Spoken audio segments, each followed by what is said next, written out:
Hello and welcome to the OCC Division 1B, 2B and 3C recappy thingy.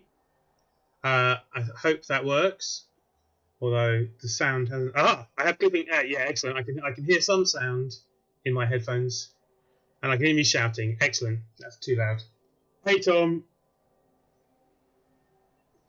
Alright. Now it's confusing hearing my own voice. I hate it. I've literally never watched any of these streams we've done back because I can't listen to myself talking. I mean, yeah, I don't hate it, but you get used to it eventually. Once for work, I had to edit a conference that I was hosting down for like a YouTube video for work. So I had to listen to 8 hours of me sort of like hosting an event, and it was all like the corporate version of my voice, and I was the worst. It was like the worst 2 days of editing ever. I did a bit of editing when I did like film studies A level, so basically didn't do any of the actual camera work or acting or anything, but spent a lot of time editing people's work for them. I liked sitting in a room in front of a computer, splicing things together. Surprisingly, Well, yeah, some things translated to adult life too. I spent my educational experience doing that, and then it translated to adult life where I now spend 16 hours a day staring at a computer. Yeah. Okay, and first time chat from Tom, which I don't think is true. I'm sure that's what the stream says. Is that probably the first time that I've streamed since Twitch has had the first time chat function?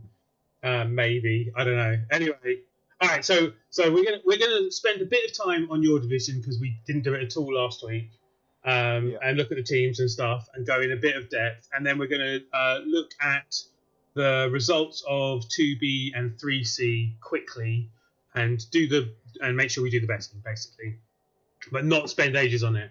So we've already spent a fair amount of time, and you've got a hard cut off, and my hard cut off is not very much later than that. So we're definitely stopping at 2. This isn't going to be a 3-hour show.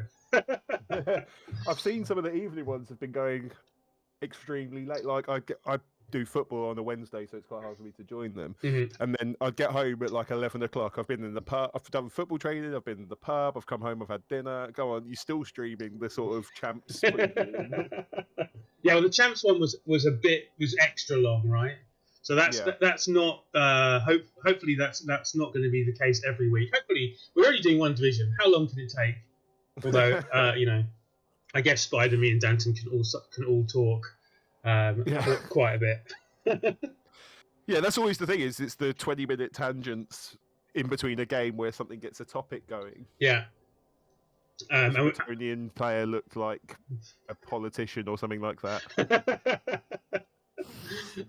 Or they're named after something which no one recognises, but we end up talking about something completely different. Anyway, all right. So let's crack on. So 1B, you played your first game. I will try and not spoil it. I'm not sure how I'm going to manage that at the moment. But the first game of week 1, and we'll look at the teams in more depth to do the next week. Right. So the first game was Korash's vicious Virtuosi against Brilliant Green. That's a Russian coach name. I don't know how to pronounce that. It looks like it's Cyrillic. Yeah. So it looks like Nana Hatchner, but that's I'm pretty sure that's not an N. But Brilliant Green. We'll just call them Brilliant Green from now on. Yeah. So that was Korash. I didn't actually find them. Oh, they're next to each other. So Dark Elves against Orcs. Okay. Go on, let's have a quick look at the teams because, we can. And so Korash has a bit of movement on this Dark Elf team. Bit of blodge. Pretty standard. Nothing terrible, nothing amazing.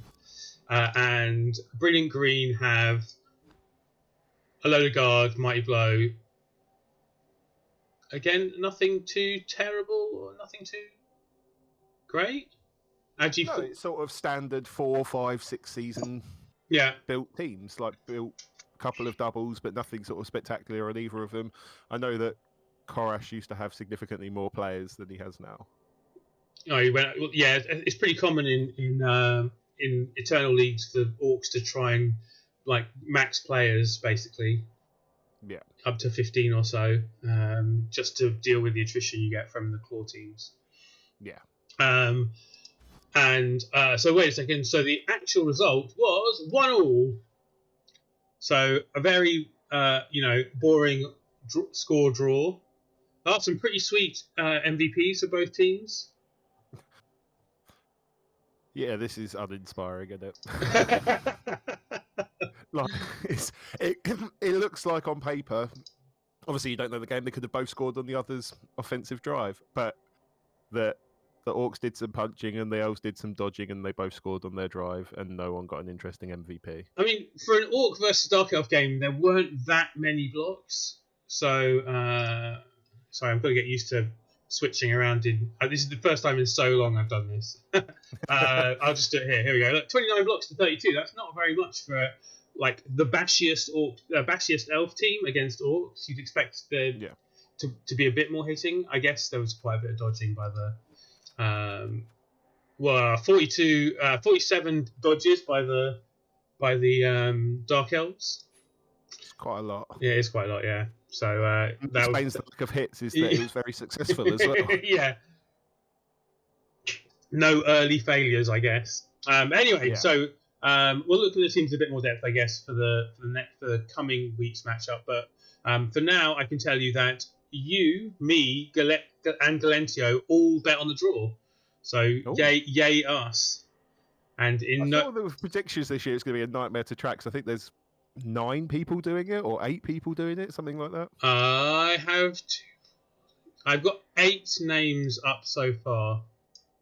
So I might be missing someone. We'll see if who I'm missing, or we'll worry about that when we come to it. But this is where I do really like the idea of tracking each person's run in their own division versus the others. But just logistically, it's a pain enough just adding together the numbers, let alone trying to separate them out by division. I mean, there's significant weeks where we just don't do it at all, let alone trying to track individual stats. And it's not that serious. In divisions and stuff like that. This is not the cure for cancer. We're not going to, the quality's a bit fuzzy. I'll try and fix that later. All right, but for now, I am keeping score, and you can see those all say 1. And I will add zeros later. All right, so the next game is your game against Kingdom of Swalia. Count Mathis, how did it go? Can you remember anything about it? Was it the beginning of the week and you've totally forgotten about it because it was 10 days I remember ago? Because I was certain because I lost to Bert's, I knew that I couldn't just skate by on not remembering the game or something like that because I knew it was going to come up. At some point. Oh yeah, of course, your favourite opponent. Yeah, I predicted myself, even with my team being absolutely horrible at this stage, I was still like, yeah, but I'm playing Bert's, it's fine. And then it's difficult to know exactly the stats because Blood Bowl 2 is terrible and doesn't track Fend very well, and he had a lot of peasants. But I rolled 64 blocks according to the in-game stats and rolled 1 removal in those. Of which at least 16 were with Claw Mighty because I blitzed with my killer every turn. I had a similar stat against Keith in my game where similar number of blocks. I got more armor breaks, so I was also fouling, and I got 0 removals at all. 0 KOs, sorry. So I got loads of KOs. So I guess I can't complain. As well, I had 2 bribes, which both got used up on the same foul for a stun. With a dirty player as well. Like I finally got a dirty player. I sort of leaned into it. I had 100k inducement, so I think maybe I had 90k or something like that. I didn't want to scum a lot of money because I was trying to buy a new Nurgle warrior, and just didn't do anything with that either. Being a bash team where you don't remove anything doesn't work very well. So you're not it was totally the Dice's fault, and in no way are Brett's a better team than you originally thought. Oh, Brett's aren't a better team than I originally thought. Mathers played well. Yeah. I think that there were some areas where I got caught out of position and could have played it better, but ultimately didn't. Like, I put myself in trouble on my offensive drive trying to force a score, and got boxed in and couldn't do it, and then tried to sort of 5-4-3 through or something that effect, and then he counter scored on that, where I possibly should have just accepted not scoring and stuff like that. So there was some misplay still on my part, but Nurgle sort of needs the snowballing. If you don't snowball in some way, it's always a little bit difficult to get anything going. Yeah. Speed and everything. I nearly have a functional team again. Yeah. I like the fact you've put the roster up with the Nurgle Warriors to make it look like you've got four Warriors.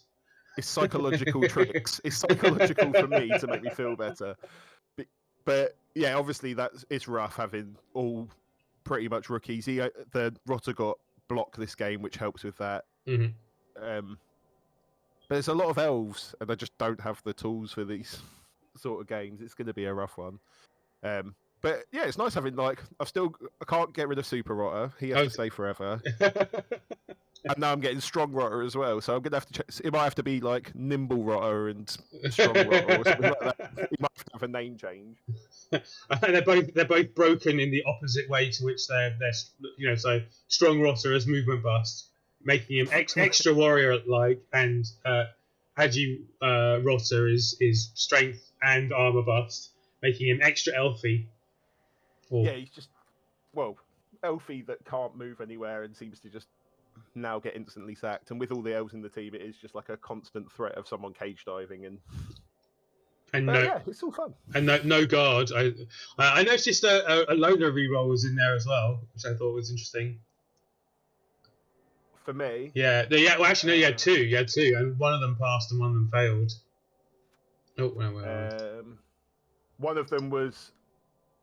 I know one of them was turn 16. Just trying to punch something at the end and using a reroll. Okay, yeah. Yeah, but one of them was critical. And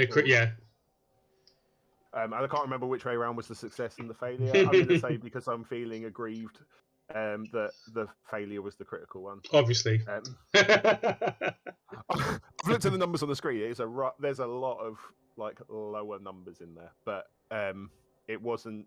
I didn't lose because of the sort of other the dodges were bad, but they were mostly like desperation 50% and stuff like that. Yeah, trying to dodge Nurgle warriors to try and recover stuff. But it was more just hitting things and they don't fall down sort of thing. Okay, so in terms of betting though, obviously you didn't bet on yourself. You didn't bet against yourself. I mean, where are we? And Danton and I are the only two who bet against you. So me and Danton get a point. Does that work? Trying to contact you at lunchtime. Yeah. I tried moving my microphone as far away from my laptop as possible so it didn't come through, but it was still there. It obviously meant I couldn't talk. Yeah, betting against me was the correct choice. Surprising, if anything, that only me and Danton dared to do such a thing. It's because people again. It's I'm very loud about how terrible Bretts are, and you think on paper it's like, well, you just kill them, but my team hasn't got any. You have to look at the team to realise there's nothing there. Yeah, it's on paper. You go yeah, it's probably a good matchup. And I did. The one removal I got was early on as well, and it was his main blitzer. Which got niggled as well. I think it died and then got appoed into a niggle. So I was confident at that point. But yeah, my team's just not got anything to deal with. Or pretty much it's only really orcs at this point is capable of doing any real dealing with. On that spike screen, there is just the top of your head there. Oh, you got it. Yeah. No, that the intake of breath was me spotting that the camera was on, and it's good. It's just the top of my head because I didn't get dressed up for this. Let's say.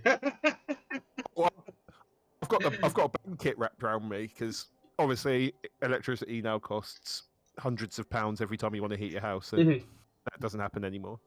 Yeah, no, I'm wrapped in a duvet, but yeah, it doesn't mean I'm ready to have a camera pointed at me. Yeah. Where are we? Yeah, so there we go. That was also partly me just testing to make sure I could remember how to change scenes. Ooh, not that one. Because you brought up the spike, it is interesting to see that Mathis's Burt team now has 3 niggled blitzers, and it is very likely to crumble at any moment if it has a bad game, sort of thing. But extra annoying when you didn't manage to cause any of that crumbling, even though you've got. I gave the mighty blow tackle one he got niggled in this game. Oh, that was your one Kaz, yeah. That was your one Kaz, yeah. So that's what I mean. That was like turn 2 or 3. That was really early on. I sort of isolated the other mighty blow. I was sort of very confident, like, oh yeah, this is going well. I've isolated a lot of the threats, and then just nothing. Like, peasants are the most resilient players on earth. I think it's sort of. I mean, 87 is such a dice, 50-50. Sometimes it melts away, and sometimes it stays the pitch forever. And well, I played my White Isle League on Fumble final season game against Purple Chest Dwarfs last night, and they crumbled. I played Pro Elves, and admittedly, he's obviously very good positionally and managed to trap a lot of players. And obviously with tackle, I can't even 3-2 them out that effectively. So they were getting hit a lot more than average anyway, but also finished the first half with 5 on the pitch, managed to get back up to 10 with some nice KO rolls, and then I think I finished the second half with 5 or 6. Did you win 6-0 as you were hoping to? No, I got completely outplayed. I think he gave a Longbeard a touchdown in the second half. It was he had the perfect game, and it was it confirmed him winning the league. I think I needed to win, and someone else needed to second place needed to win to overtake him. Yeah, I think we talked about this last week or something. I think you said that you needed to change your TD differential as well or something. But yeah. Oh yeah, there was all sorts of things that I needed 6 touchdowns and 4 results to go exactly the right way to then maybe not go down on Kaz difference or something like that. It was a really sort of specific set of scenarios that needed to happen. It's fine. We can rebuild. And also, Tom says he's in a hoodie and a bathrobe, working from home gang, which I'm a... Oh yeah, I was devastated yesterday. I had to go to the office, and I was having to wear a coat and actually do my hair and all these sort of things. It was ridiculous. Do your hair. I like that. So...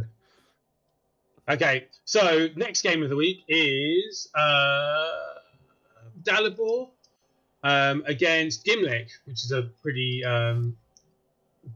sweet combination of coaches.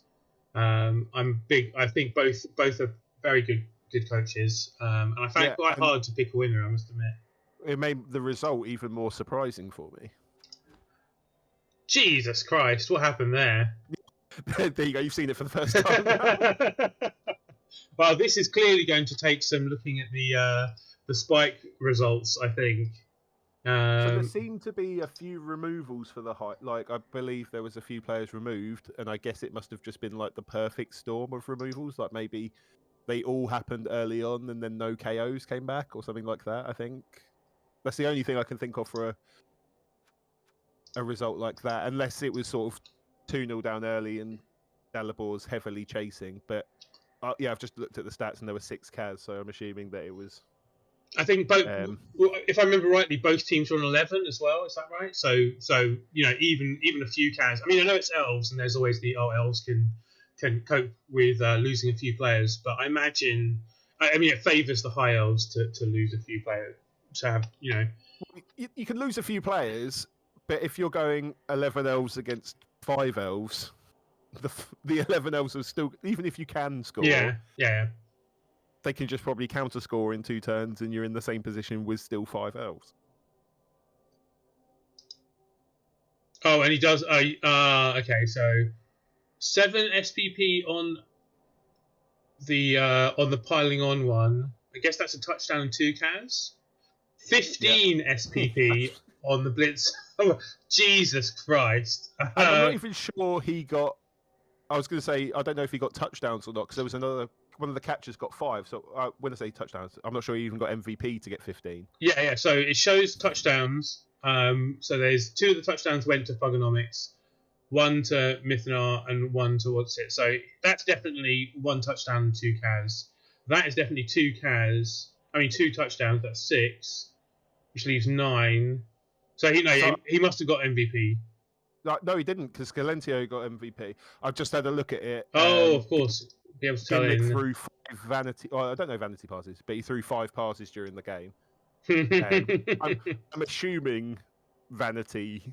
There's very rarely a situation you need to throw 5 passes. So I assume there was some sort of like. Because he's on exactly 76 as well, so I assume it was tailored to get that higher level. Yeah. And after you've removed a bunch of the opponent's team. Yeah, well, cheers, Dalibor, for that, because I'm playing Gimlick this week, so appreciate it, mate. He's got 4 levels now. I was already in the hole, but I appreciate him now just having a bunch of extra skills. Only one person bet on Gimlick winning, though, and that was you. So, every cloud has a silver lining. But yeah, it seems like it must have just got out of hand quite quick. Like I don't know when those CAS happened, but it feels like it was a very snowbally, and then Gimlick just started running up the score when he was only facing 5 players. Okay, and so next we have Gilead's the Skull Eaters against Andy Davo's Justice Philippe. And there was a lot of betting on Andy for this. I think I watched this. I did watch this. I can't remember what the hell happened. This was like a day or 2 ago, right? I'm sure it was one of the late. Just looked on Discord, 24th, so 3 days ago. Yeah, make it Sunday. Yeah, I definitely watched it.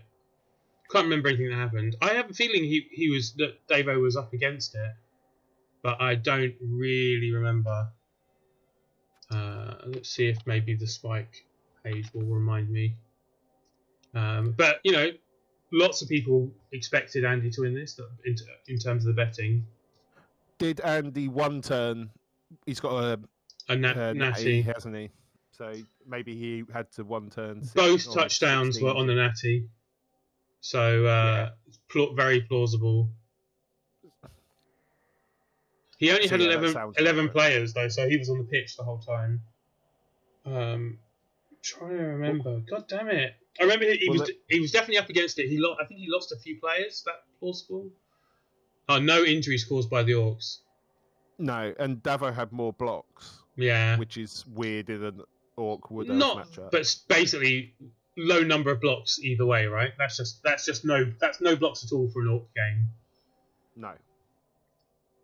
But the fact that the Wood Elves still had more. Like if they were just dodging away like the first matchup where there was a low number of blocks because the Dark Elves rolled 90% on their dodges. But Davo still had quite a lot of blocks. Oh, I remember now. I think he dackered. It was a tree starts in the backfield, and all the rest of the woodies retreat to stand next to it and run away for a bunch of turns, and then score turn 8, or the other way around. Do that in the second half. Yeah. Score turn 8 of your offensive drive. Orcs drive back in 8 turns. Score on turn 8 of their drive. Yeah. 1 turn to win. Yeah. Perfect. What a game. Yeah, indeed. not playing Blood Bowl, I think. I think he's previously railed against the DACA as an idea, and I think partly because he streamed, and I think it doesn't really. I think it looks kind of bad streaming. If that makes sense. I think particularly it's kind of boring. I think it depends on your audience as well. Like I think, you could get away with it more. I think on Eliod's stream. Because they expect him to be really careful and try-hardy, and that kind of thing. Whereas you expect... Rick and Davo can't really get away with that as much because it is Canor as well would fall into that group where it's much more like entertainment-y, if that makes sense. Yeah, Davo's trying to make surfs at every opportunity rather than actually doing the best plays necessarily. Yeah, it sort of ties in with the whole like Rick piling on and the catchphrase around that, and sort of like the bulky. It's not they're trying to win. Obviously, it's not like I'm saying they're just messing around and stuff like that. They're kind of in the situation where both Rick and Andy are so much better than most of their opponents that they can get away with it. I think in CCL especially, I'm not saying in OCC, where I think Andy's faced a lot, gets to face a lot tougher opponents at the top end of OCC than in CCL. I don't think that's too controversial to say, right? No, I think that's the same with most Eternal leagues. Is that I think even the top division or two in Rebel or any other sort of Eternal league, where people naturally gravitate to the top, like CCL, you're going to play a good coach, but then you might play 2 games against someone that bought the game 2 weeks ago, and then you might play like someone in the middle. Like it's much more of a mixed bag. Whereas I think in Eternal leagues, once you get out of the bottom sort of starting divisions, it becomes everyone knows what they're doing to varying degrees, but there's a sort of minimum baseline of competence. Yeah. And surprisingly, only me, Galentio, and Nibbenen bet on Andy. I think I remember we talked about this in the stream last week, and I'm putting some like anyway, and there we go. Yeah, I think when we were talking about it, we talked quite a lot about how Andy only had 11 players and that Galentio could remove them, and I think more people went... Not Galentio. Sorry, yeah, because I was putting a point on Galentio at the same time as... So I got them mixed up in my head. All right, there we are. I've put some dividers in so I can see where the points should be. All right, cool. Yeah, so I think we talked ourselves into more people picking draw than a win for Andy. But so I think I remember my reasoning behind it, which I think I talked about in one of the previews, was coming out of a joke I made about Gilead being so slow in the game we played that he would get the result by Davo just falling asleep midstream or something like that. So I think I picked mine based on a joke I'd already made when we were streaming. Okay, and that brings us to the last game of your division for last week, which is Tribble and his City Dump Scurriers, which I guess are going to be rats. Scurriers are going to be rats, yeah. Yeah. There we go. The trouble with Tribbles. And old ones, Beham. I think it's Bam. Bam! Not Birmingham. Well, we went through this before, right? I feel... Yeah, we did that joke already. I don't know if it's a joke. It's just like, Bam! You could say Bam, B-A-M, can't you? Baham. Just it's too coincidentally Birmingham. But I think Old One maybe American? I can't remember. There are Birminghams in America, though, to be fair. Anyway, and the result was, he says, not actually knowing himself, 2-1 to Bam. Did we? I think we asked him about this. Anyway, or did he? I think he might have. I think when Ethel posted the videos, he might have replied to that about where the Baham was, and it was just Bam, not Birmingham. Yeah. But anyway,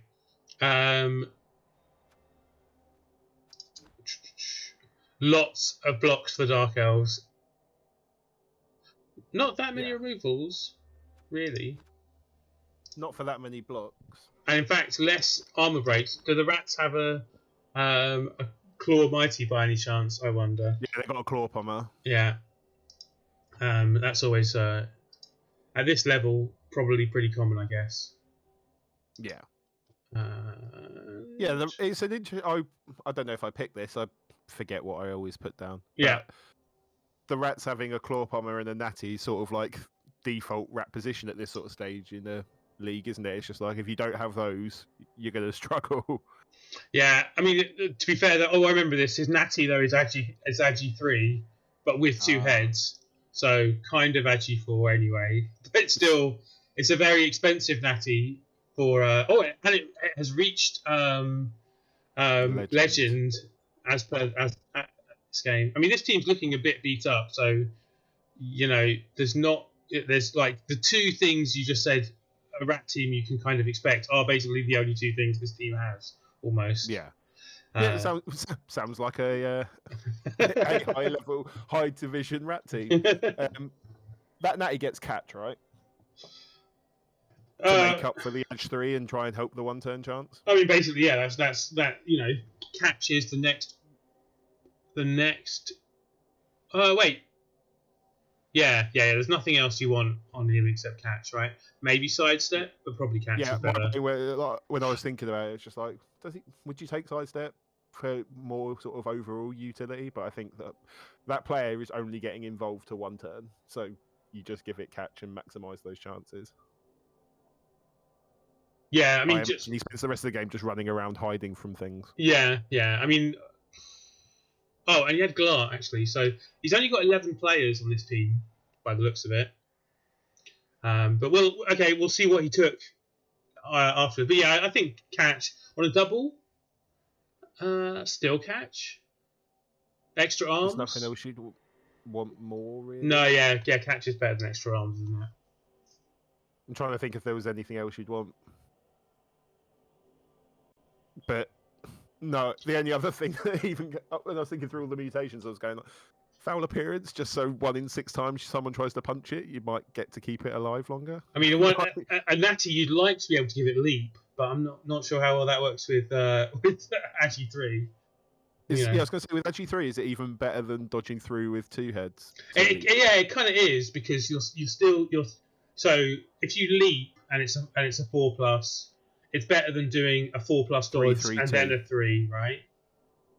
Is it 3-3? No, because assuming there's a back line with 2 tackle zones, it could be. Yeah. There's going to be a 4 in there. Yeah, so it would be 4-3-2. So you'd be skipping out on the 3. On the 3, but you get the dodge reroll, but not getting a reroll for it. But so swings and roundabouts, you can choose though, can't you? If you think. If you're in a situation where you don't need to make the leap, you can, or you've used your reroll already, then you do the dodges. I think if it wasn't bust, it'd be a different thing, maybe. But I would rather have it catch and have the reroll on the catch than have, and then save the team reroll for trying to dodge through the back line. Having built-in reroll for things is just so much better than having +1 on things usually, in my opinion. Yeah. And in other rat 1-turning news, my rat team in UK BBL had a perfect season, won every single game of this season, and it happened because I did a 1-turn with a natty in the last turn of the game that my opponent definitely deserved to get a draw or better with. They're the best. They're so I'm sort of glad they're removed in the sense of, because I've now played with multiple rerolls quite a bit, like multiple rerolls in a turn. Yeah, if natty still existed where you could just hoard your rerolls, then why would you ever play? Yeah. Hoarding 3 rerolls, run away for 8 turns, like not even block, just like offensive Dakar, and then try and break down a side. Because I don't know what the odds are with 3 rerolls and a natty, but I imagine it would be extremely high. It's pretty high when your opponent has a fling or a stunty and they throw now with multiple rerolls, and that's quite big. I got beaten at TT by someone who just hoarded their rerolls for their a human team throwing a halfling with an ogre. Beat me because of having 2 or I think they might have even had 3. No, they had 2 rerolls on the last turn and used them both on the 1-turn attempt, which is just painful. I did it last night with my elves. Saved all 3 rerolls, gave up the offensive drive, thinking like, I'll just try and 1-turn with 3 rerolls, and that probably is better than like trying to waste them scrambling when I'm already out of the position. And then forgot that he has all stand firm, so it was a complete waste of time. I've not had a good run recently. Rocket League's going well. That's about all I can say at the moment. Yeah, and I'd like to point out, so in this version of the rules, most of the time my one turns fail, even with a natty. Yeah. There's the kick-off events, getting the ball to the natty is usually the biggest issues, and then usually some terrible dodge rolls at the end. So there's somewhere like usually you have to roll so many dice on a one turn that there's a snake or a 1 in 9 somewhere. Yeah, I was going to say it's I think isn't it something like just below 50%, like just straight away, like, and that's without any, like, if everything just goes like as expect, like good kickoff, no kickoff events, it's like 50%. My workings out of it, like if you include kickoff events, and you're like, there are positive kickoff events. There are kickoff events which save you a GFI, and there are kickoff events where you might get a better, might be able to get the ball sooner.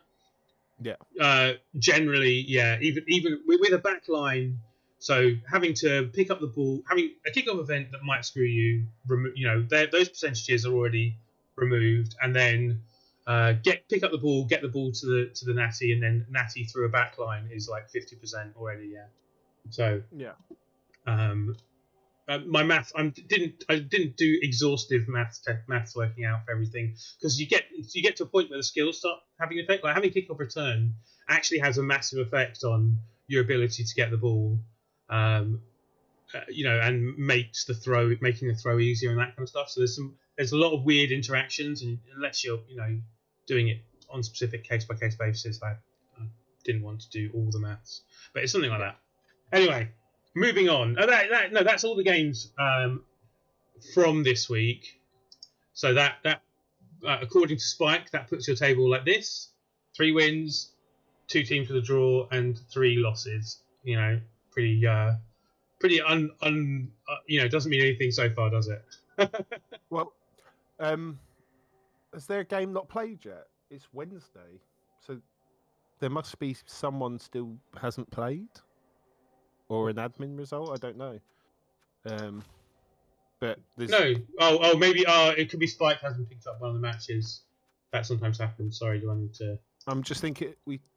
Is there a result we talked about that isn't there? Yeah, there is. So that's the tape. So, who's missing?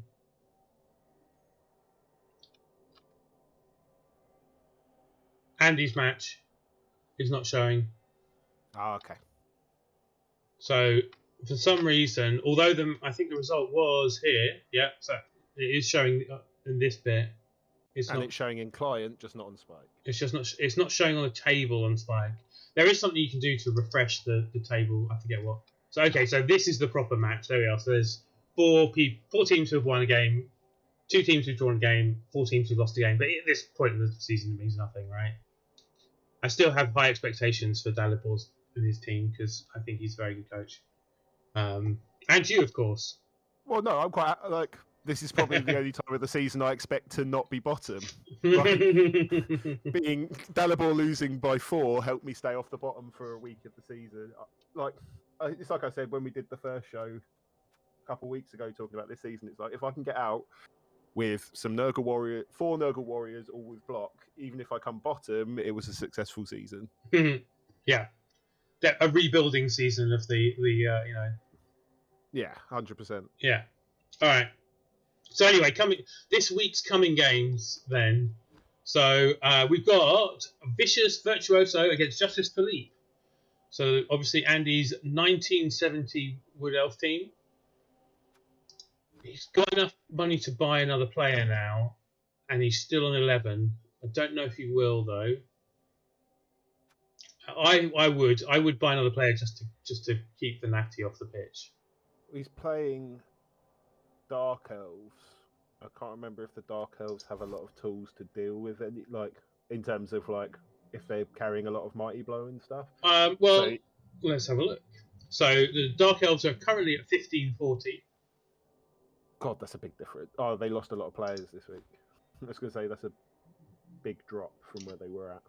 And they do have a Mighty Blow tackle, Dauntless as well, but And because you're already giving up inducements, what I was getting at was if they didn't have Tackle Mighty and it was that extra 70k and having a bench gave up a wizard, then it's more of a discussion. But I mean, Dark Elves get a wizard regardless. So yeah, they're actually 1680, right? Once they get loaners. So the purchase player having a bench won't make a difference in terms of inducements, but might make a difference in terms of having enough players to do anything. Yeah, 100%. Yeah, you're right. He was actually talking. Actually, no. So at the end of the stream, he was talking about buying an extra player would push him over the next level of not expensive mistakes, but what's it called? You know, the spiraling expenses. But I mean, you lose 10k, you're earning 10k less. And also, I think his maths was wrong. I think unless he's thinking about buying a catcher, no, and he can't afford a catcher. So if you bought a lineman, he'd be at 2040, which is 10k below the next level of spiraling expenses. But he said that on stream. But anyway. I'm with you though. I would get a bench. Yeah, 100%, definitely. Because, well, you're going to get hit with tackle mighty blow most turns, so players will leave, and I think having the bench is worth a lot more than the 70k in inducements extra that you're giving up. Korash does have a nice movement 9 witch, which will, with wrestle and jugs, kind of, you started building a player who's a sacker, and those 2 extra moves don't, it's still incomplete. The fact that he doesn't have strip, which was clearly the point of this build, in my opinion. Like, if you're going wrestle jugs, I'm fine with taking the move 9 if you've taken move 8, but I probably would have not taken the move 8, or at least thought about that a lot more, if that makes sense. So once you've already got the move up, I don't hate taking the second one, because I never hate sort of having a player become the quickest on the team sort of thing, and increasing that sort of stuff. But with already having other move 8 on the pitch, I'm not sure whether I'd rather have had, like, at this point you could have had tackle strip or strip leap, even if you wanted to use it as a cage diver or whatever. I don't know. It's a difficult one. It's at least interesting. I like interesting players. Yeah, true. Will be so much better when she gets stripped. I guess you could just say that the jugs is there for surfing, and I guess it still does that job. But to me, I'd imagine it was more of a building towards a strip wrestle jugs player. I like having jugs on the witch elves in gem. Like, I would take that almost always as the double. Sort of the utility and stuff like that. So I don't hate. It's more the movements. I'm quite happy with the jugs there, but if those 2 skill, like, I'd rather have had a movement 7 with strip and tackle than a move 9 on that player. But who knows if it were. Again, it's hard to turn down. I always find in Eternal, like in CCL, I wouldn't have done, like, there's no way I would have done it. In an Eternal League, I'd be much more inclined to do it. Yeah, I mean, it's interesting. Obviously in CCL, there's a lot more cost to having bloat, which is you end up getting matched against bigger teams who are more likely to kill you, have more skills, and be a bad thing. Whereas, and in general, be a better coach as well. In general, like, higher TV generally means better coaches. Yeah, true. Whereas, obviously in a league, trying to outgrow your opponents is actually a pretty good way of building a team, isn't it? Trying to be the biggest team in the league is an advantage. But yeah, I don't hate it though. I'm not sure. It's kind of more of an annoyance that you'd roll those things. I'm not so against the movement 9 or even the movement 8.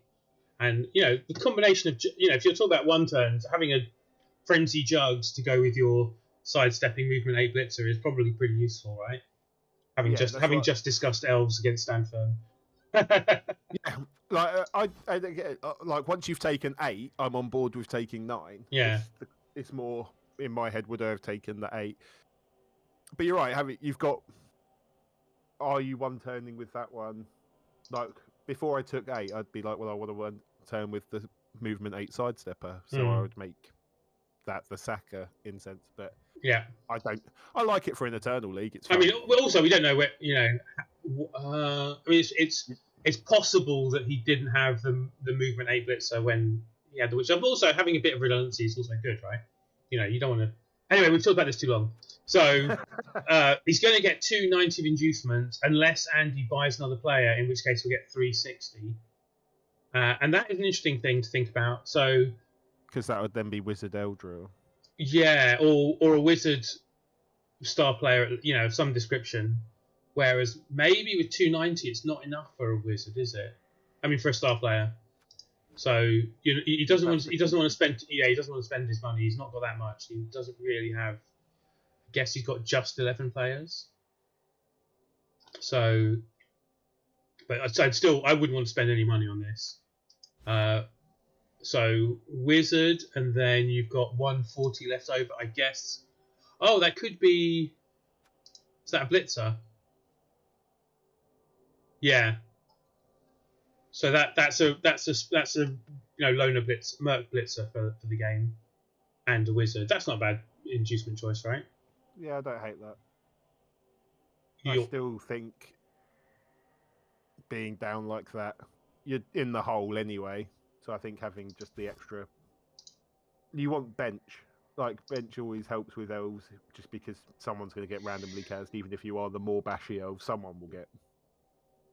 Andy does have a dirty player, which on 11 players he's less likely to use. But of course, he has a dirty player on the 11-man Wood Elf team. But I know I love a dirty player. The trouble is that they don't usually survive very long. So I don't really like dirty player elves. I really struggle with it in general. It's just I'm not a huge dirty player person anyway, and I think it's a lot of TV. Like I know at this level, like this high TV thing, it's not as much of a significant cost. But Wood Elves, how often do you have enough players to utilize that in a sense where you wouldn't rather just have a lineman with dodge that can get away? I mean that is the thing. If you can get a valuable opponent player down, it's worth risking being more players down to get a foul on it quite often, isn't it? I suppose the argument could be that Wood Elves can cope with that loss better. Yeah, exactly. It's not too especially Wood Elves with a natty. Yeah. I guess so. Like, it makes if you can foul the player off, there's a gap in the back line. Yeah. Or easier for your natty to get through. More to the point, at this kind of level, the number of piling on killers you're likely to face is pretty high. So just the threat of a dirty player foul against. Is it 20k deterrent? Yeah. Almost. Yeah, possibly. Yeah, you've convinced me. I like it more now we've talked about it. Okay, and so far you've gone for Korash in this game. Have I? Yeah, Dreamland, Korash. Oh, predictions. I haven't gone for Korash. Nibbenen and Dreamland have now both gone for Andy. I am also going to go for Andy. Yeah, I haven't gone for Korash. He just clicked on the wrong side because he weren't paying enough attention. Yeah, I feel like not necessarily on like the coaches. I just think Wood Elves being that much ahead, like ignoring even how good Andy is as a coach. I think that team-wise, he's got the better team here. He's got a pretty scary team. Yeah. In terms of sacking the ball ability and recovering the ball and then scoring whenever he wants. It's more, I think Korash's hope is that Tackle Mighty does some work. Yeah. Like he's going to need the Tackle Mighty to get a good few removals to sort of put Andy on the back foot, I think. And I mean, and we've talked a bit about that, but the Wizard, maybe is it less powerful against a Wood Elf team? It's a threat, but it's going to be hard to position yourself to get the ball against a good coach who knows how to protect the ball against a Wizard, right? Again, it's a threat, but it's 150k. It's a lot of TV to be spending on something this is probably one of the teams that it's least effective against, right? Yeah. Yeah, I think it is one of the least effective ones, but also when you're playing as elves, it is most commonly your best inducement. Yeah. Because you are able to dodge in and have chances. He hasn't got an edge 5, which obviously is the perfect couple, but if I think if Andy buys a bench, then having Wizard Eldril as a combo makes it much more powerful. But I'm I pretty much will always take a Wizard unless I have a very clear better choice. Yeah, agreed. But again, that's more playing onto that Andy's in a better position because none of Korash's inducement choices are actually that great. Maybe taking what's his name? Who's the Dark Elf? Moranian? Moranian? No, Moranian's the High Elf. Hubris Rakarth is the Mighty Blow Blitzer. So that would maybe give you more removal chance, which might play into his win condition better. Yeah. Or what's the name? Who's the jug? You can have two jug switches. One of them could be Agi5. It's not bad. Roxana. I don't know how much she costs. She's not that expensive. She's like 2 something or other. She's like her cheapness. The 250, I think. I'm gonna stick with 250 and waffle a little bit while googling where is the star player page? There we go. No, not no. Sorry, in RebelNet have a star player. Thing. So it's very useful to check out this. Yep, 250 for Roxana. You could get Roxana and a babe if you wanted to. Yeah. I don't hate that. I think the safe prediction for this game is someone gets surfed. I think that's the one thing. Someone's getting surfed. Okay, we've spent enough time on Andy's game. So Dalibor against Tribble. So Dalibor, Dark Elves. 1870 Dark Elves. Yeah, he plays Dark Elves, I think, everywhere. He's a Dark Elf player in CCL and he's a Dark Elf player in UKBBL. He's got 2 players short, so he's actually 2010. I mean, it's a sweet-looking Dark Elf team, isn't it? Yeah, loaded in the right places. Like, I don't really like the wide elf teams. Lino's only having 1 skill is sort of quite nice in terms of just a bit of survivability, but everyone there sort of has a job. It's got very clear, defined roles in a sense. Yeah, and I think that's kind of what he's really good at doing is using the pieces he's got to his advantage. I think his UKBL Dark Elf team doesn't look as well. It's not as injured as that team, but it's also not as well developed, if that makes sense. And he's against Tribble, the rat coach, who has with 1 blitzer and a natty and not much else. Yeah, who is going to be getting who has more than 11 players for this game and is still getting the best part of 500 TV inducements. Maybe not quite 400, 380, 370. Although it will be less when the natty has taken its level. It could be Agi up. Would you take Agi up and an Agi down natty? I think you have to, right? Yeah, I think so. I think it's there for one job. You make it as good as possible at doing that one job. The agility really helps that. And yeah, other than that, catch is probably the best choice. Don't think there's anything like you can't take movement again. You're not going to take strength. You pass up on any other stat. I don't think there's a double that's better than catch. So catch or edge. Yeah, agreed. It'll be interesting to see what he chooses.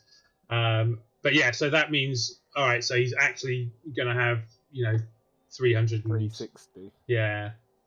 But that's a lot. That means he's getting the wizard. Yeah. Assuming Dalibor doesn't have a wizard stadium, he might have a wizard stadium actually. Does he have a wizard stadium? No wizard stadium for him yet. Yeah, I don't think there's much else you would take there. Yeah, so I'm actually going to go along with pretty much everyone else for Dalibor for this one. I mean, the rats have a lot of ways of winning this game, but generally, I'm just going to go for. I think Dalibor's a better coach.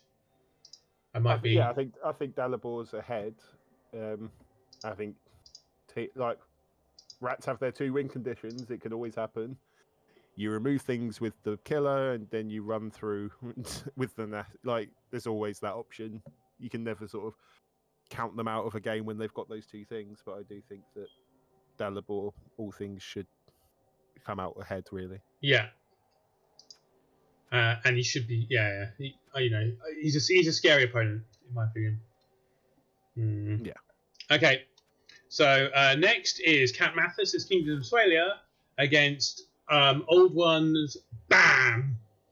So the Kingdom of Swalia, the Bretts, of course, who are on 1740 with a pretty full roster, 14 players.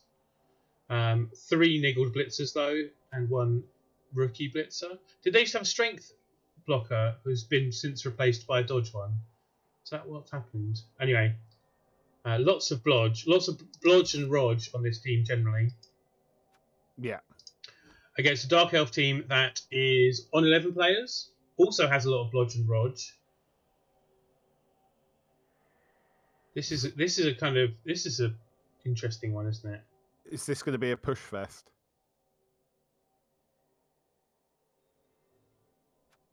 I'm just like, how do we work out who's ahead in this game? I don't know. I think they're very similar TV-wise as well. I think Mathis is slightly behind. What is this? So, this is a interestingly built runner. Agi5, dodge, leap, pass. That's the bit where I go like, I'm sort of like, yeah. Wait, sorry, like. Sure, I would have thought sure hands. Sure hands, no. This looks a lot like a ball recovery piece first and foremost. I guess pass is helpful for dump off, and I guess that's the, kind of can be a problem, but it's. I don't like building something around. So when he gets hit, he's better at throwing the ball away. Like you never want in a perfect game, this player never takes a hit. I mean. Yeah, but there are no perfect games by the same, similar logic. No, right? I get that, but surely sure hands. Like I'd rather have the dice for the pickup. Like I'd rather have the built-in reroll for the pickup rather than the pass.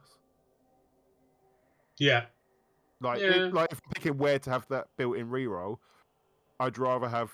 I'm going to be picking up the ball in that situation a lot more often than I'm going to want to launch it. And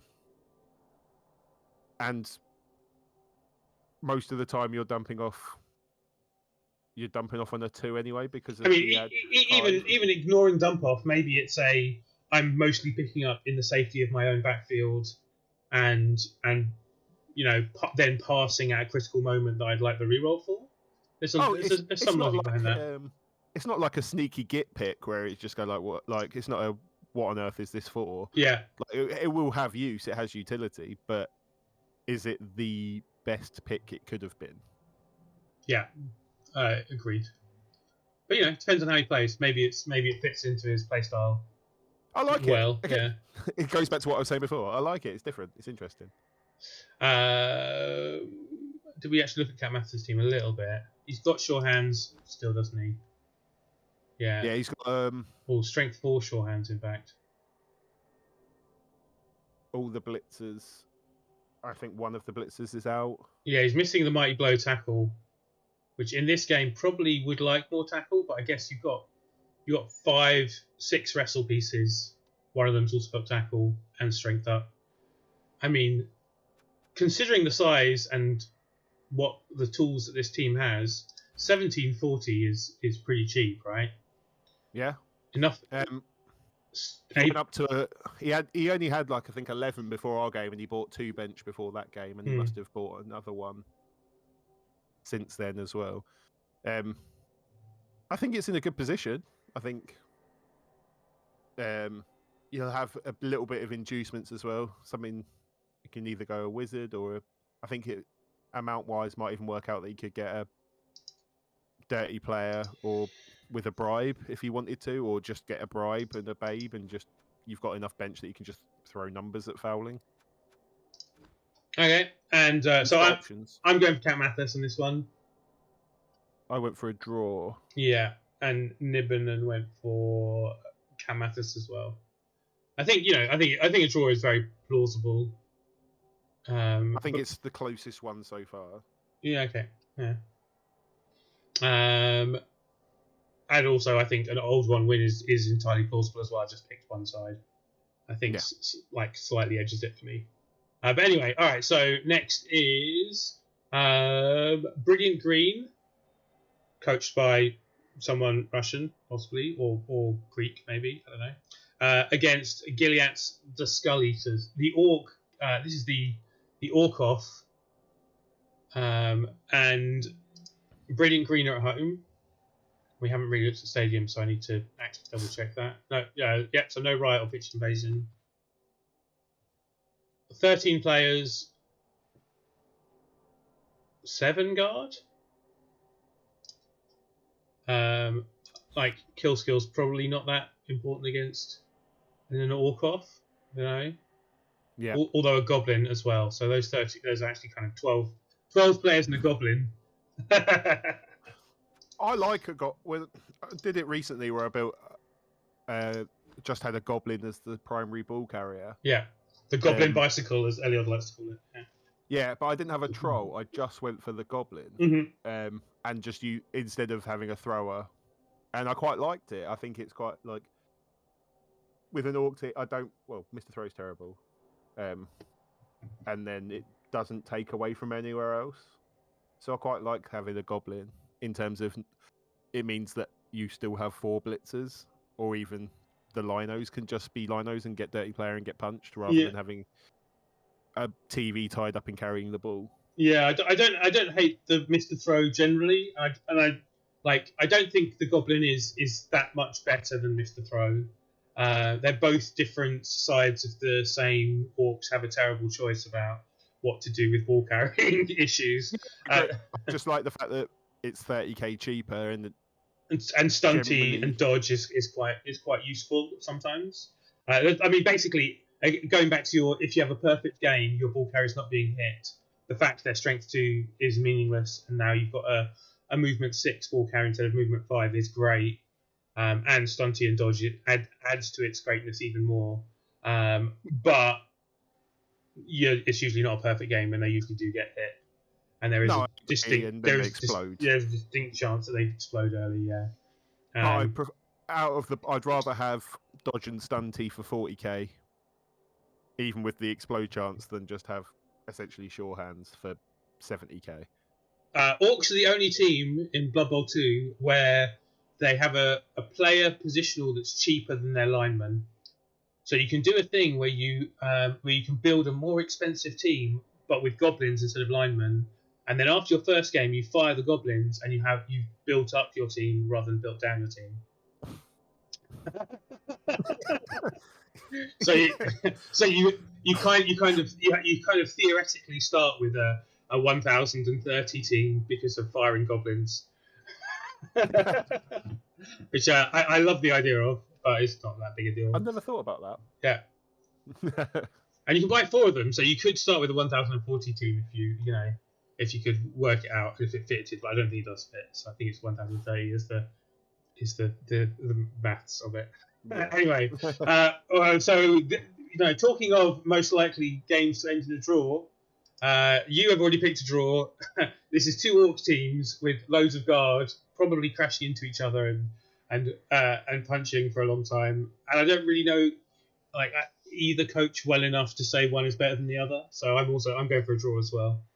I think that's the most likely outcome, is that both of them stand in a line for 8 turns on each drive and punch each other and hope that enough people fall down that there's a gap to run through. Although, interestingly, Spikebot seems to favour the Russian coach name over Gilead. I don't know what. So, obviously, it's not a racial thing, is it? So it must be the coaches. Let's find the where are we? Yeah, because I can't copy and paste his coach name, but I can click on his coach name in. No, that's not working. What if I do this and then do that? Yeah. Okay, it's loading. Anyway, yeah. So he's got 68% win rate generally, and an 84% win rate with orcs. So he's good. That looks pretty good to me. Weirdly, Amazons and Chaos Dwarfs are bringing his. No, that's just because he's played a few, not very many games.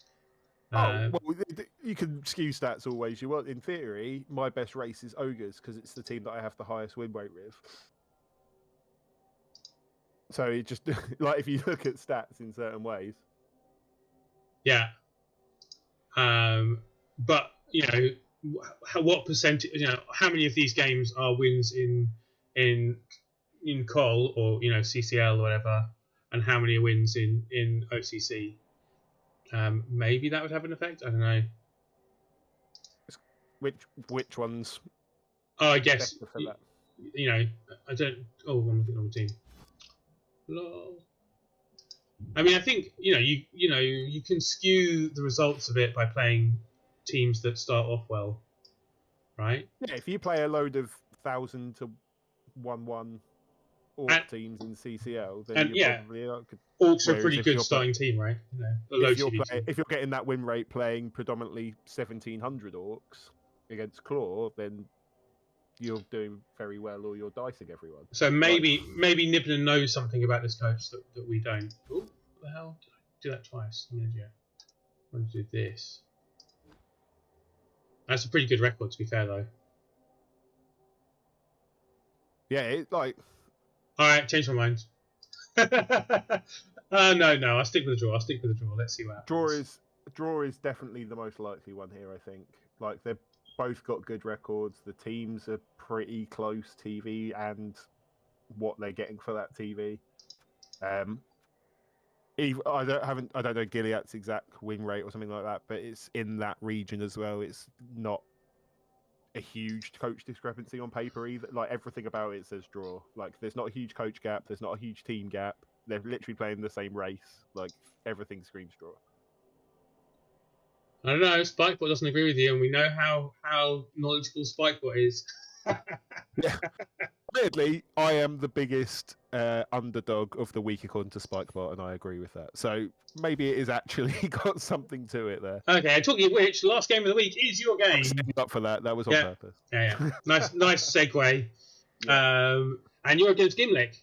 So High Elves against Nurgle, or to be more specific, High Agility Bullshit Elves against a beaten up Nurgle team.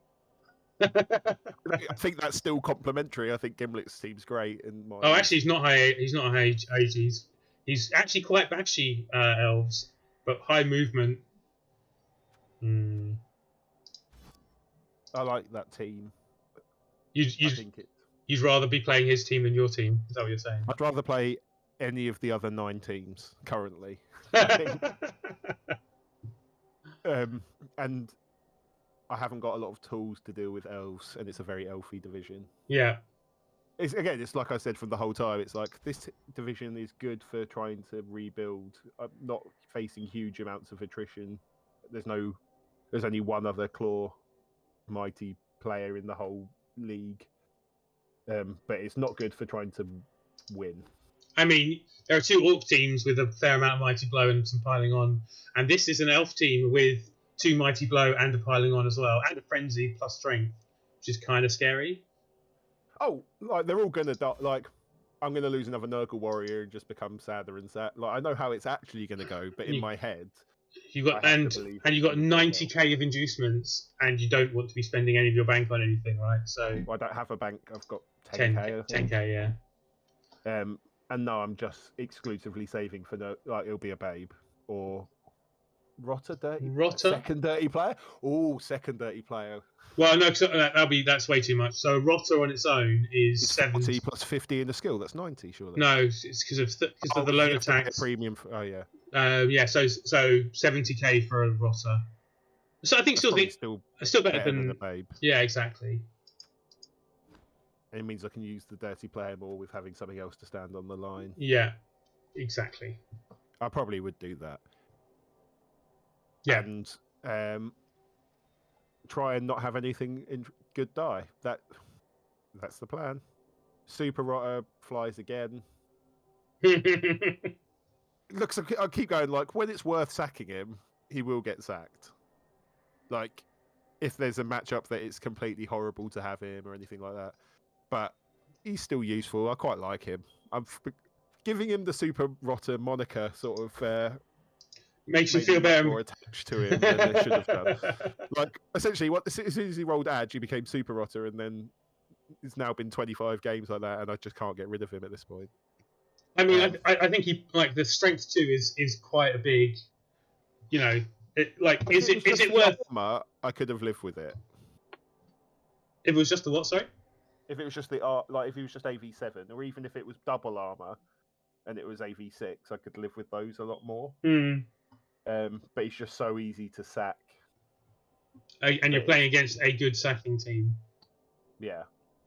But it's good having someone just to hold the ball, so the pests are free for now. All right. It'll be whenever I can get something out of it that feels valuable, but I quite like having him. I think he's destined to die soon, being strength 2 at AV7 with decay. Like, he's pretty much stunty at this point. He's going to blow up at some point. Well, maybe this one. On the pitch. I actually think this is a plausible reason to fire him. I mean, to get 240k of inducement instead of just 90. What am I getting for that 240 though? I'm not sure, but I feel like it would still be better than him. See, that's the thing. I'm not sure it is just to have the blodge and the agi. Yeah. Okay. Well, I've gone for Gimlick anyway. I see. Okay. And Niblin's gone for draw, and Galentio has gone for you winning. So don't let Galentio down here. Galentio, I don't know if you're going to watch this or if you're watching now. If you care about your prediction, this is the most uphill it's going to be for this. Like, this is the week I feel almost least, maybe Davo, but it's very low on my list of games I think I can get something out of. Gimlick's already beaten me when this team was in good shape. I think I had the team advantage when we last played. Actually, no, did he beat me? I think actually I might have won that. Yeah. I wouldn't be surprised if you did win that. I think that was the one game he lost all season. Might have been that game. There you go. Actually, there you go. Scrap that. Galentio, you're right. Pick me. I'm not going to change my pick, but you should pick me. There you go. Yeah. And you're not going to throw a game just to win the betting competition. That's for sure. No, because the advantage for me is to try and, best case scenario, I can score on the Nurgle Warrior. I want to remove his whole team and then score on Nurgle Warriors. That's best case scenario. There's no benefit really to running away either, because how far am I going to run where most of the team is move 4? Like, I'm not running anywhere. Just got to hope. Best case scenario, I kill 7 elves and can score on a Nurgle Warrior. Okay, let's move on to 2B. We're going to try and do this in like 10 minutes, so we're not going to go too seriously over it. We just want to record the points, and maybe I'll talk about my game, and then hopefully we'll have time to look at 3C, which is Ethelred's division, before I have to go. And maybe you might have already gone by that point. Yeah. All right. So, first game of the. Oh, I should probably. Actually, no. Yeah, it's fine. Let's keep the predictions up so you can see them. So the first game of the week was Frank Hatch's Dying Eagles, who in a division which is 3 Kislev. I keep thinking the Dying Eagles are a Kislev team. That sounds like a great Kislev name to me, but it's actually Khemri. Against Broccoli's Goblins, who are, of course, the High Elves. Not confusing at all, this, yeah. And the Dying Eagles won 2-1, which was points for Ethelred, Danton, and Galentio. You can, I don't know if you're having a look at the stats while I do this, but I will just add the. What did I say? I could just leave this open. That would make sense. Duh. All right. So Ethelred, Danton, Galentio. Ethelred gets a point. Danton gets his second point, and Galencio gets his third point. And I'm pretty sure that this division, although I'm in it, I have 0 correct guesses. It's entirely plausible that is going to be the outcome of this. Let's have a quick look. Was there anything worth looking in the spike bot? Lots of levels for the Khemri. I guess they won because they murdered goblins. There was a dead blodge high elf. And that's the only death. That's the only big changes. But there were a bunch of SPP, mostly on the 2 piling on Blitzrars. So there you go. All right, next game. I told you we'd get through this. Come on. Is Itis's Disco Seed against Lagabon's High Flying Potential. So that's Lizards. Itis's Kislev 1 against Kislev number 1. And I would guess that the Lizards won, which means that they didn't because I didn't get any guesses right.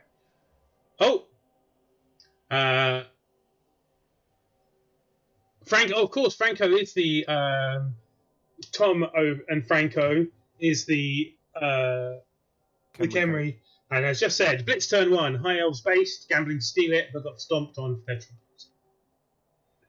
The usual, Blitz is just a terrible thing for a team that puts all their good players into dangerous situations at the beginning of the game. Yeah, and I remember from playing Broccoli that he was quite aggressive with his player placement in my game against him. So I think it's like the high pressure tactics style that he goes for in a lot of games. And against Khemri, that's against it's more bust. Well, yeah, against Khemri, it's pretty likely to win you the game or lose you the game, one way or the other. Yeah. There's no middle ground. So anyone who went for a draw there, anyway, and it's good to see you're still paying attention, Franco, because I wasn't paying enough attention to notice it was you. Just reading words on the screen. All right, so it was a draw between Ikis and Lagabon. I might have actually gone for the. Yeah, I did. I went for the Kislev in this one because Lagabon is a good Kislev coach who I've heard of before, even though I've also played Ikis and he's also a good coach. And only one person went for the draw, and that was Spider. Of course, I knew. I didn't even look at it, but I knew the second you said one person went for a draw, it's always Spider. Spider loves picking the draw. Yes. Okay. Cool. It has updated. All right. So I'm leaving a kind of window open with the predictions so I can change them because every time I close and reopen it, it resizes stuff. But I wasn't quite certain if when I type stuff in, it would instantly go on the screen, but it has. So there you go. All right. Too much words. Anyway, anything on the spike bot about this one that looks interesting? Lagabon is the one with with what I would consider a well-built Kislev team.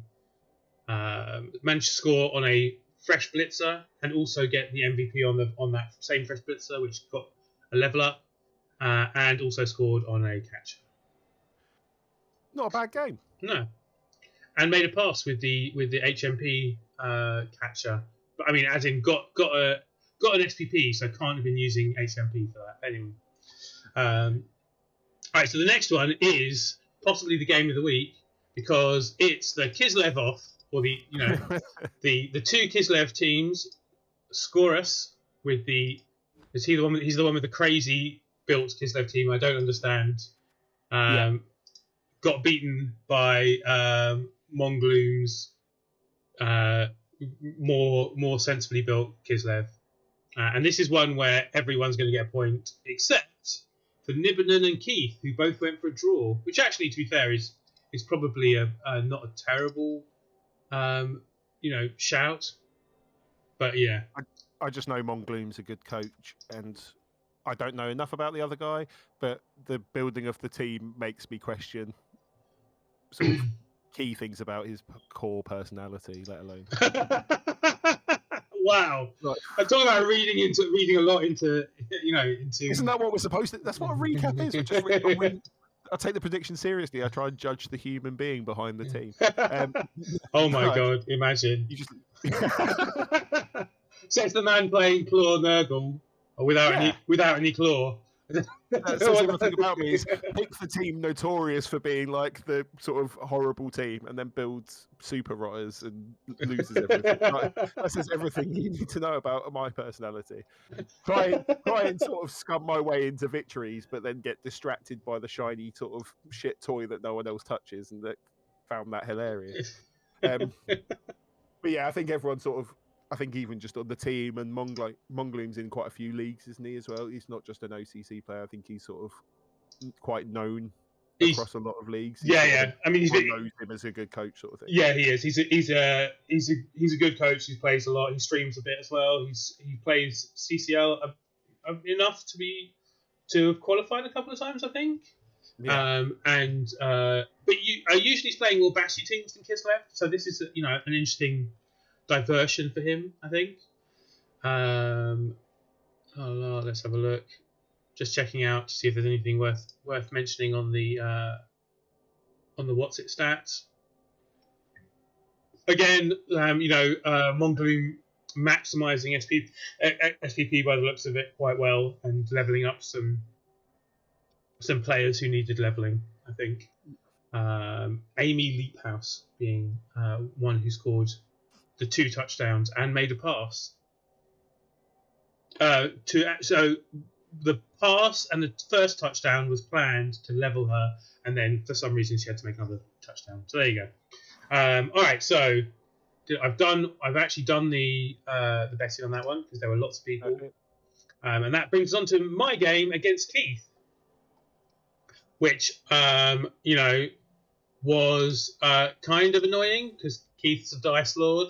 I've met Keith in real life. We're both playing UKBBL and both been to the UKBBL tournament, and I like him as a person. But it was a draw, and it was a totally should have been a win on my part. I slowed down his very chaotic, attempt. He wanted to score quickly because he was nervous about, I forget what it was, whether it was me fouling or whatever, or just losing players, but he wanted to get ahead and score early, and I managed to slow him up, like to the point where he almost didn't score, but then on his turn 8 scored. So it ended up being the perfect 8-turn stall for him. Almost made the 1 turn. There was a snake in it which stopped me, but otherwise I would have made it, I think.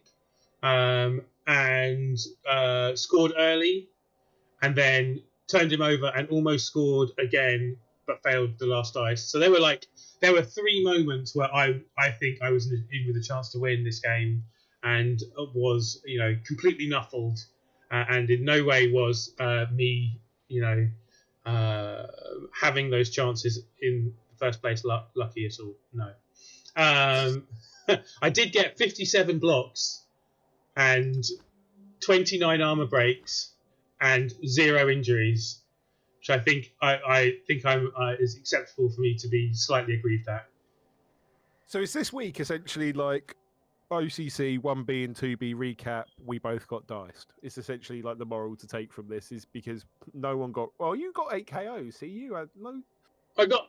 Yeah. So that was what I was going to say. I did get removals, but they were just KOs, and and actually, in the last drive where I scored early, some of them didn't come back, so it ended up being that I did have, some kind of advantage.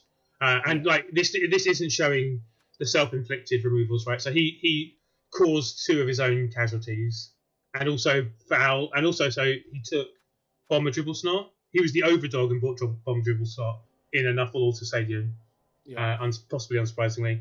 And also Fez Glitch. So he got 2, secret weapons, both of which obviously ended up in the Kaz box as send-offs, as well as those 2 casualties, and as well as some of the KOs staying out. So his team of around 15 players or whatever did get reduced down to 6 or something, I can't remember, by the last drive.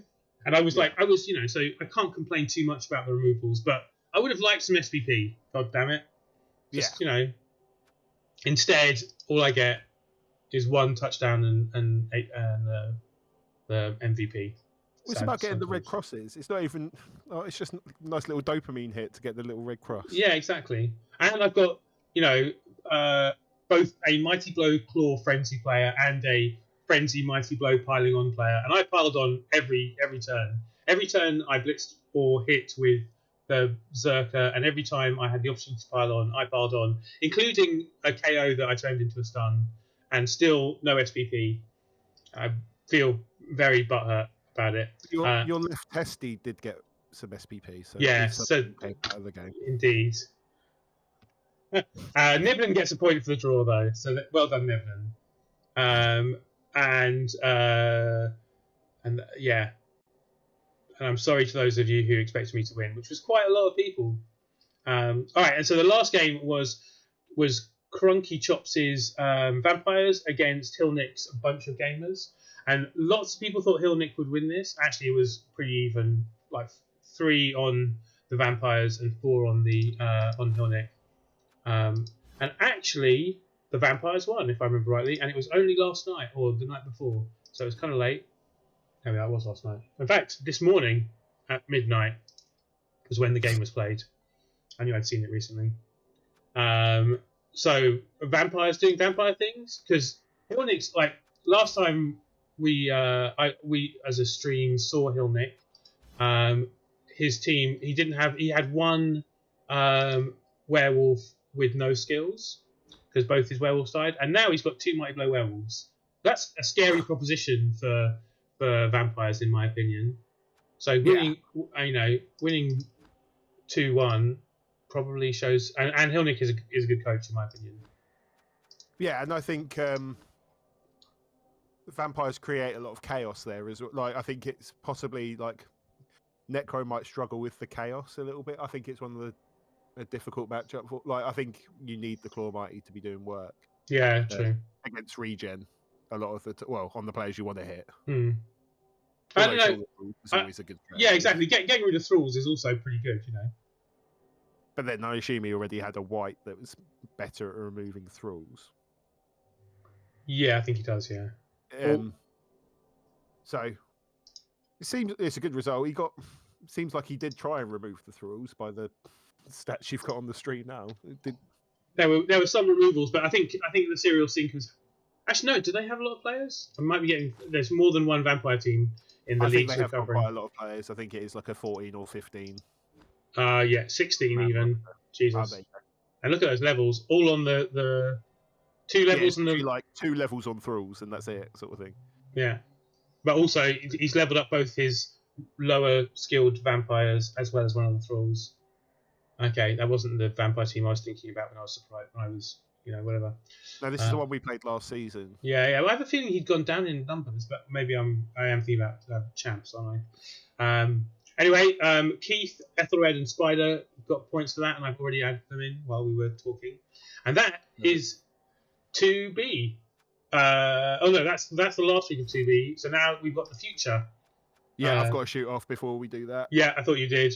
Thank you for staying for a little bit extra. I will quickly go through it and probably not do Ethelred's division because he's the reason that we're doing it on my channel.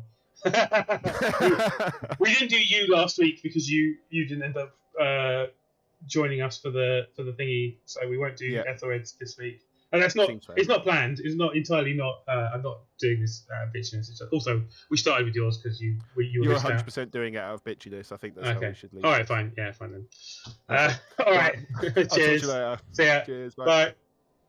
All right. So now I'm on my own. I will rapidly go through these coming games. So we got the high flying potential against the Dying Eagles.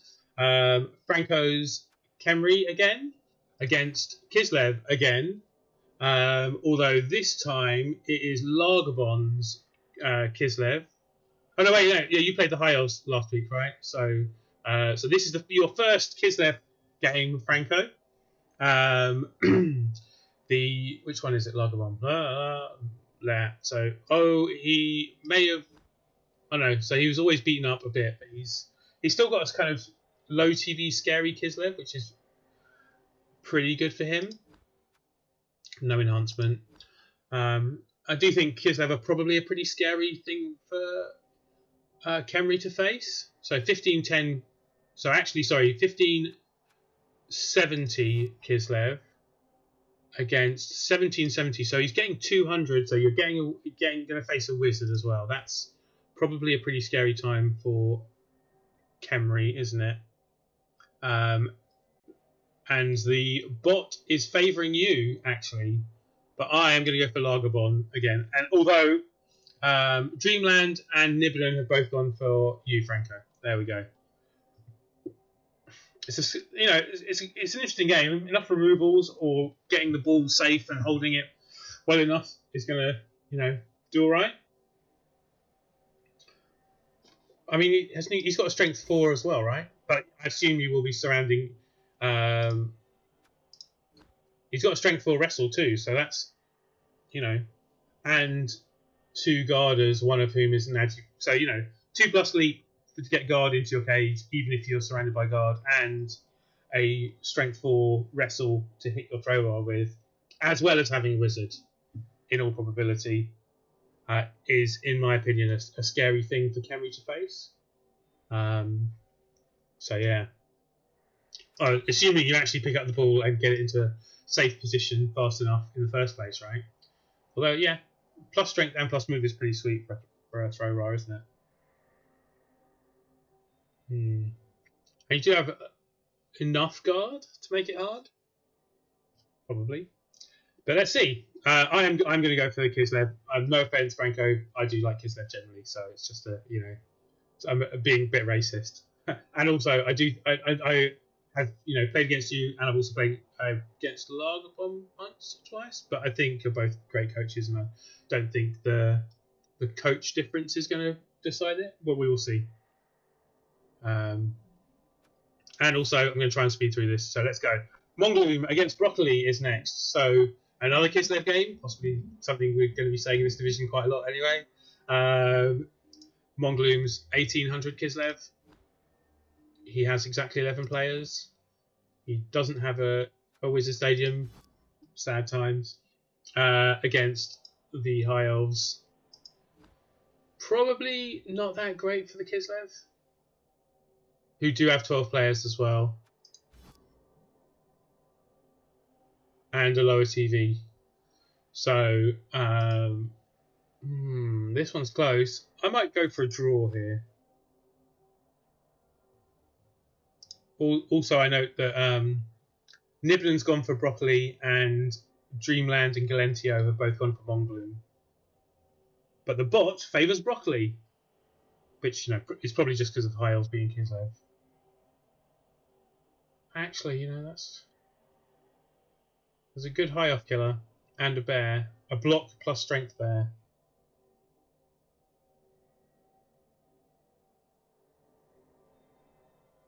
Yeah, I'm still gonna go. I'm going for a draw. All right, and then of course the next game is the game I have to bet on myself for, obviously. And Dreamland has joined me, and Nibelung and Galentio have gone for Ikis's Disco Seas. So my beaten up Norse. I mean, they're less beaten up now. I have 11 players. Only one of them's got a niggle, one of them's got an armor bust. But I think I'm keeping him for the Lizard games in the vain hope that he gets a removal or two. I get 1600, so I get 400 TV of inducements against this Lizard team, which may be tough. It's definitely got some weapons, a lot of break tackle in there to have some mobile lizards going, and a lot of mighty blow to injure Norsemen. People should probably bet against me, I think, in this one, is what I would say. But 400 TV is a lot of inducements for you to be getting. Might even have a wizard. We will see. Alright. Hilnick against Scorus 2000. The crazy Kislev against what is shaping up to be a very scary looking Necro team. He doesn't have a white killer, so, but there's still a smattering of mighty blow across everyone, and 2 claw mighty with frenzy, which I think is people don't mention enough the frenziness. So I'm definitely going for Ilnik in this one. He's just going to murder poor Kislev. The poor Kislev team. Although the Kislev will probably have a wizard as well. But yeah, there you go. And Cronky Chops' Serial Sinkers, the 2090 Vampires, with a full team against Keith and his... where's Keith gone? There we are. And his 1960 Underworld. They've both got levels, so the Cronky Chops Cronky Chops' Serial Sinkers have 3 levels to go, which probably you don't take a normal there anyway, and these are, unless their stats, probably going to be normals as well. So let's say he's going to go up to 150. While Keith managed to get a level on his killer. I think he was talking about guard, because this team doesn't have enough guards, or any guard, in fact. No guard whatsoever. Although I was talking about Jugs, because, he's a killer, so Jugs makes better killers. So there you go. It's kind of a scary team, but Necro is more scary in my opinion. I'm going to go for Hellnick on this one. All right, and that, a bit of a rush. I'm sorry, but I do need to be gone at 2 o'clock. Is those 2 divisions. I'm sorry we haven't had time to do 3C. Maybe if Ethelred gets together and organises one, we might do a separate one another lunchtime, or maybe we'll add it on to the end of the champs one we're going to do this evening at about 10 o'clock, I reckon. So hopefully then, or not, we'll see. Anyway, I will find someone to raid now. And who is around? I think Eliod is, and that will be my default choice, unless there's something really interesting I'm following while me looking at Twitch murders my internet. I should have done this on my phone, shouldn't I? That would have made more sense. Oh! Okay, there is someone. I am going to go fairly odds just because,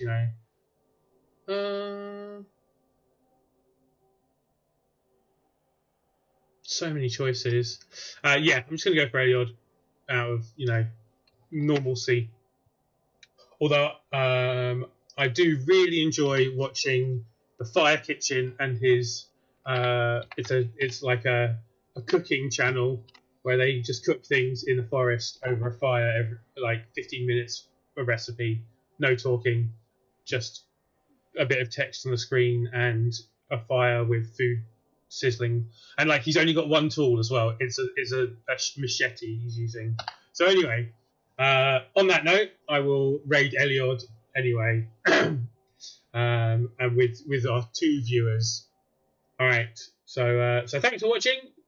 And don't forget to like and subscribe and stay... Oh, no, that's not me. Anyway, fine, whatever. I might put these on YouTube as well. We will see. Goodbye!